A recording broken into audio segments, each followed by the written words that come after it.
Oke, Assalamualaikum warahmatullahi wabarakatuh. Selamat siang Bapak, perkenalkan kami dari kelompok 4 akan mempresentasikan proposal penelitian kami sebagai tugas akhir kewarganegaraan yang beranggotakan saya sendiri Keza Eka Wulandari, Nazifa Putrinada, Nazwa Wandira, Puput Satria Ananda, Nadia Putri Ananda, dan Revi Susila. Baiklah, untuk alasan kami memilih judul ini dan waktu penelitian akan dijelaskan oleh Nadia. Kepada Nadia, dipersilakan. Baik, terima kasih kepada moderator. Baik, Bapak, kelompok kami memiliki judul penelitian yaitu Hubungan Pendidikan Ibu, Pola Asuh, Kondisi Pemberian ASI Eksklusif dengan Kejadian Stunting pada balita 0 sampai 59 bulan di wilayah kerja Puskesmas Kuranji, Kota Padang. Alasan kami memilih judul ini karena stunting masih menjadi masalah serius khususnya di Kota Padang. Stunting tidak hanya disebabkan oleh satu faktor, tetapi dipengaruhi oleh pendidikan ibu, pola asuh, kondisi ekonomi, dan juga pemberian ASI.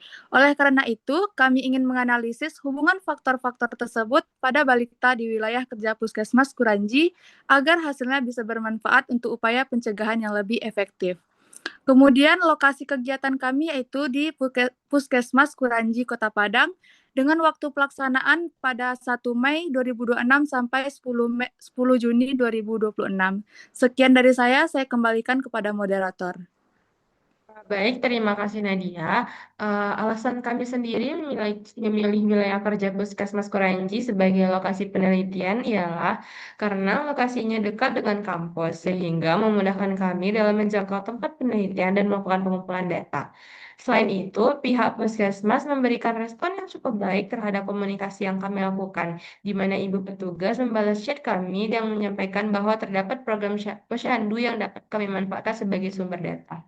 Namun tentunya kami tetap perlu melengkapi administrasi berupa surat persetujuan atau izin pelaksanaan penelitian dari pihak kampus setelah proposal ini disetujui. Baik, untuk slide selanjutnya, permasalahan yang akan dijelaskan oleh Pupat Satriananda. Ya, Pupat, silakan.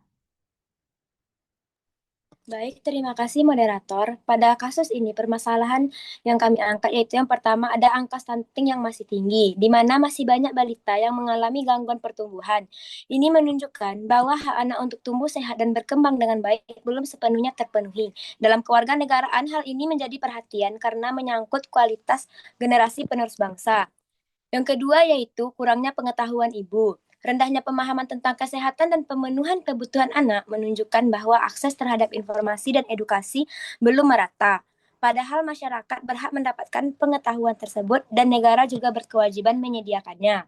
Yang ketiga yaitu pola asuh yang kurang tepat, di mana pola asuh yang kurang baik dapat mempengaruhi kondisi anak. Ini berkaitan dengan tanggung jawab orang tua sebagai warga negara dalam memberikan perawatan dan perhatian yang layak kepada anaknya. Yang terakhir yaitu kondisi ekonomi rendah, di mana keterbatasan ekonomi membuat keluarga sulit untuk memenuhi kebutuhan anak. Dalam konteks kewarganegaraan, ini berkaitan dengan peran negara dalam menjamin kesejahteraan dan keadilan sosial bagi seluruh masyarakat.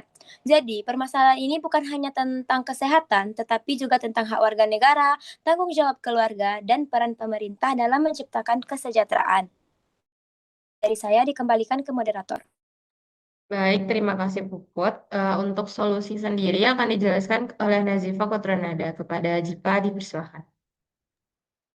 Baik, terima kasih moderator. Saya akan melanjutkan solusi dari permasalahan yang di atas, yaitu satu, mengedukasi gizi kepada ibu. Maksudnya, memberikan pengetahuan kepada ibu tentang pentingnya gizi seimbang, cara pemberian makan yang benar, serta pemilihan makanan yang bergizi. Yang kedua ada peningkatan ASI eksklusif, yaitu mendorong pemberian ASI eksklusif selama 6 bulan pertama kehidupan bayi, karena ASI mengandung nutrisi lengkap dan antibodi yang penting untuk pertumbuhan dan daya tahan tubuh bayi. Yang ketiga ada perbaikan pola asuh, yaitu mengarahkan orang tua untuk menerapkan pola asuh yang tepat, termasuk dalam pembelian makan, kebersihan, dan perhatian kepada tumbuh kembang anak. Dengan adanya pola asuh yang baik, akan mendukung perkembangan dan fisik serta mental anak. Yang terakhir ada akses layanan kesehatan, yaitu memastikan ibu dan anak mendapatkan layanan kesehatan secara rutin seperti posyandu atau ke puskesmas untuk pemantauan pertumbuhan, imunisasi, serta deteksi dini masalah gizi atau kesehatan. Baiklah, hanya itu yang dapat saya sampaikan. Saya kembalikan kepada Baik, terima kasih Jipa. Selanjutnya untuk bab 3 akan dijelaskan terlebih dahulu oleh Ila. Kepada Ila dipersilakan. Baik, terima kasih kepada moderator. Nah, penelitian ini kami menggunakan desain metode campuran, yaitu menggabungkan pendekatan kualitatif dan kuantitatif. Nah, pendekatan kualitatif sendiri dilakukan melalui wawancara dengan ibu balita dan petugas puskesmas untuk menggali faktor-faktor penyebab stunting, seperti tingkat pendidikan, pola asuh, kondisi sosial ekonomi, dan pemberian ASI eksklusif. Sementara itu, untuk pendekatan kuantitatif sendiri dilakukan dengan menganalisis data sekunder dari Puskesmas Kuranji terkait jumlah kasus stunting. Sekian materi dari saya kembalikan kepada moderator. Baik, terima kasih Ila. Untuk tahap pelaksanaan sendiri akan dijelaskan oleh Nazwa. Kepada Nazwa dipersilakan. Terima kasih kepada moderator. Di sini saya akan menjelaskan tahapan dari penelitian. Pada tahap pertama itu adalah tahap persiapan. Nah, pada tahap ini peneliti itu menyusun proposal penelitian, mengumpulkan referensi terkait stunting, dan juga menyiapkan instrumen penelitian seperti pedoman wawancara. Nah, selain itu peneliti juga harus mengurus perizinan ke puskesmas kuranjinya dan menentukan responden yang sesuai dengan kriteria penelitian tersebut. Nah, pada tahap kedua itu adalah tahap pengumpulan data. Peneliti itu mengumpulkan data primer melalui wawancara dengan ibu balita dan juga petugas puskesmas, serta data sekunder yang diperoleh dari puskesmas Kuranji terkait kasus stunting. Nah, lalu ada tahap ketiga yaitu tahap pengolahan data. Data yang telah dikumpulkan kemudian diperiksa kembali, dikelompokkan dan juga dimasukkan ke dalam sebuah tabel agar lebih mudah untuk dianalisis pada tahap selanjutnya. Lalu ada tahap keempat itu adalah tahap analisis data. Penelitian ini tuh menggunakan metode campuran, yaitu menganalisis kuantitatif untuk melihat hubungan antara variabelnya, lalu ada analisis kualitatif di mana memahami hasil wawancara secara lebih mendalam. Lalu tahapan terakhir itu adalah penyusunan proposal.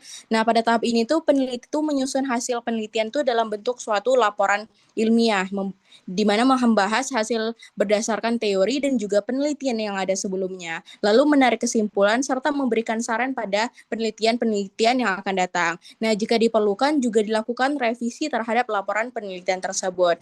Nah, sekian dari saya kembalikan kepada moderator.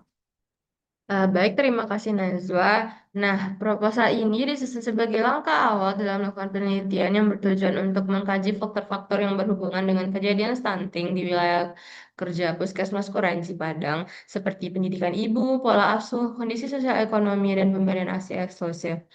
Mungkin sekian pemaparan proposal penelitian dari kami mengenai stunting pada balita di wilayah kerja Puskesmas Kuranji. Kami sangat mengharapkan masukan atau saran dan arahan dari Bapak serta teman-teman semuanya untuk perbaikan proposal ini sebelum pelaksanaan penelitian. Atas perhatiannya Bapak, terima kasih. Kami ucapkan terima kasih. Wassalamualaikum warahmatullahi wabarakatuh.